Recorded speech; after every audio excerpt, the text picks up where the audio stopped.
Nos mères de Fédois Misk par le collectif Romy.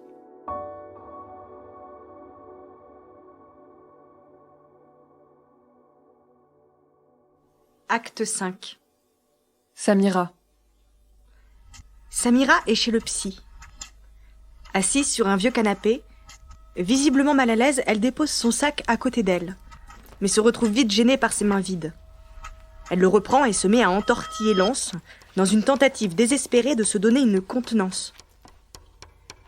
Elle retient tellement son souffle qu'elle manque d'air, alors elle prend une inspiration bruyante qui la gêne.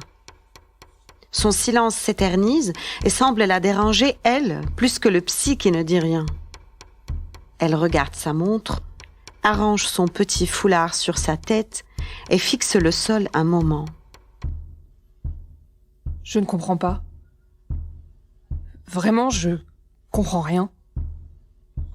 Je suis devant vous, telle une coupable d'un crime que j'ignore, mais que je suis sommée de trouver moi-même.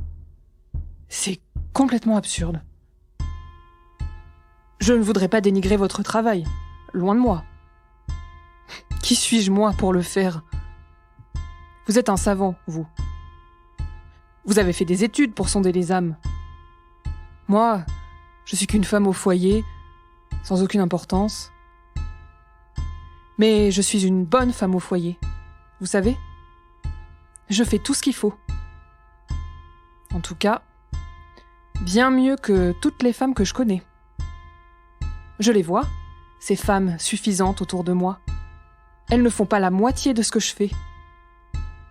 Elles ne s'investissent pas autant que moi dans le bonheur de leur famille.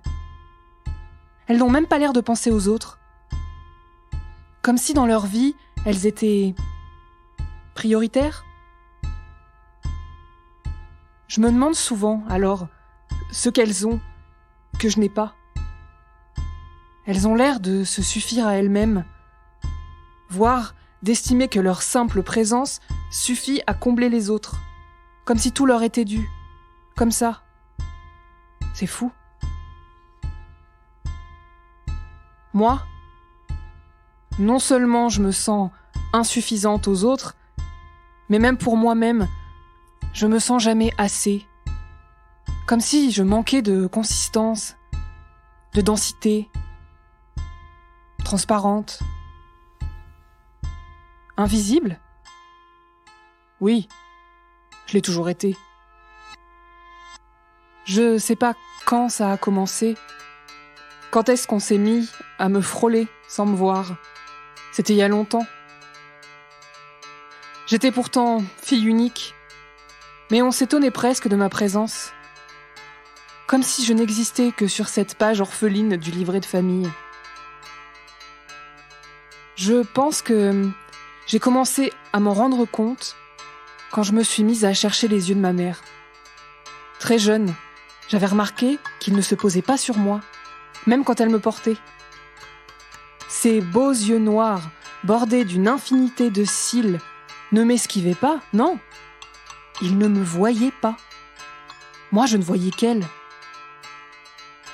Alors, j'avais commencé à bouger, à gesticuler, à brailler, à tout faire de travers, puis à l'endroit, puis n'importe comment.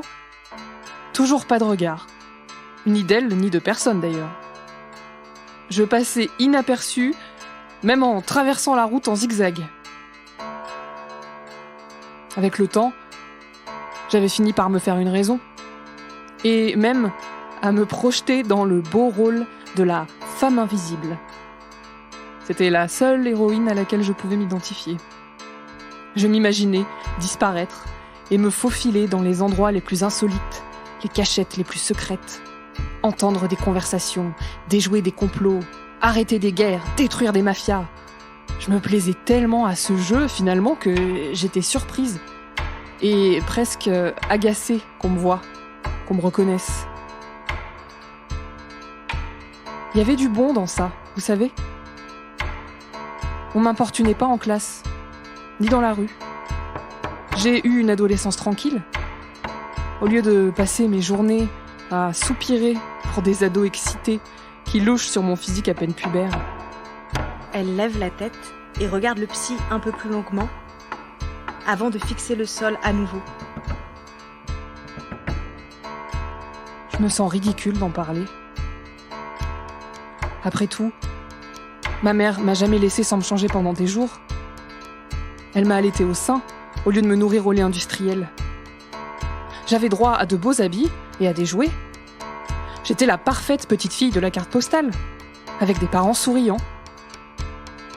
Ils souriaient tout le temps, à tout le monde, mais jamais à moi. Mais j'adorais quand on faisait des photos de famille. Vous savez, je me souviens de ce frisson chaleureux quand elle se penchait pour m'étreindre et que son souffle balayait mes mèches. Je ne comprenais pas pourquoi ça n'arrivait jamais en dehors des photos. Alors je suis devenue obsédée par ces moments. C'est fou.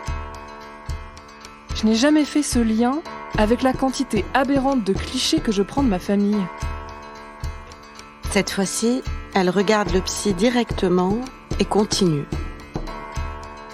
Quand mes parents se sont séparés, j'avais 6 ans, ma mère 28. Elle n'avait pas voulu rentrer chez mes grands-parents, malgré leurs supplications et leurs pleurs.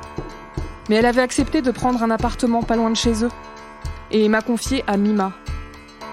Moi, je ne voulais pas vivre avec eux, même si je les aimais, parce que je l'aimais, elle, plus que tout au monde. Et je ne savais pas pourquoi elle ne me le rendait pas. C'était injuste. Qu'avais-je donc fait ? Personne n'avait de réponse pour moi. Personne ne m'avait aidé à trouver mon tort et à le réparer. Je les ai longtemps haïs pour ça. Un jour, j'ai pu fuir de la maison. J'ai traversé la route et couru pour aller la voir. C'était peu après son déménagement. Elle était sur son palier, dans une élégance, à couper le souffle. Je m'étais jetée pour étreindre sa jambe en sanglotant, mais elle m'avait vite dégagée des pans de son pantalon blanc. Elle avait appelé Naïma, sa femme de ménage, pour me ramener chez Mima. Qu'est-ce que je déteste les pantalons blancs. Et le nom de Naïma. Quand je pense que je suis là, devant vous, parce qu'on me dit froide et insensible, je me sens mourir à l'intérieur. Je sais pas si vous voyez un peu cette sensation. Un peu comme une flamme qui s'essouffle, ou un bout de terre qui se dessèche. Je me demande comment ils peuvent dire ça, alors que je me consume pour eux. Que je ne vis que pour anticiper leurs besoins. Que je m'applique à faire pour eux tout ce qu'elle ne faisait pas pour moi. Elle. Elle se jette d'un coup sur son cabas, l'ouvre et sort un magazine tordu qu'elle jette presque sur le bureau du psy. Ma fille m'a laissé ça, sur mon chevet. C'était ouvert sur un article, selon lequel un enfant qui ne reçoit pas d'amour est incapable d'en donner. Ça m'a fendu le cœur. C'est pour ça que je suis là, face à vous. Pour que vous me disiez si c'est pas injuste de condamner un être déjà malmené par la vie, un être que sécheresse et amertume. Suis-je une amputée de la tendresse parce que je n'en ai pas reçu ? Dois-je donc souffrir doublement pour un crime qui n'est pas de mon fait ? Et puis ma mère, elle, a été fille unique, choyée et aimée de tous. Ça ne lui a pas donné envie d'en abreuver sa propre fille. C'est pas logique. Je sais, je fais des réponses toute seule. Mais j'ai besoin de votre aval. Parce que c'est vous l'expert. Et parce que j'ai pas appris à faire confiance à mon propre bon sens. Mais vous voulez la meilleure ? Ma fille, qui me traite, moi, de froide insensible, préfère passer du temps avec ma mère plutôt qu'avec moi. Elle se donne de l'amour, des cadeaux, se font des confidences. Cette même mère, qui ne s'est pas déplacée pour me voir lorsque je me suis fait amputer d'un sein, prépare des soupes pour les grippes de ma fille. Elle appelle son école pour suivre son évolution scolaire. Elle veut lui léguer son appartement et lui a promis une augmentation mammaire à ses 18 ans. C'est drôle, non ? Vous ne dites rien ? Vous n'avez pas l'air de trouver ça extraordinaire. Vous êtes comme les autres. Mon mari aussi me dit c'est pas grave, elle tente de se racheter, laisse-lui sa chance. Mais moi alors? Qui me la donnera, ma chance?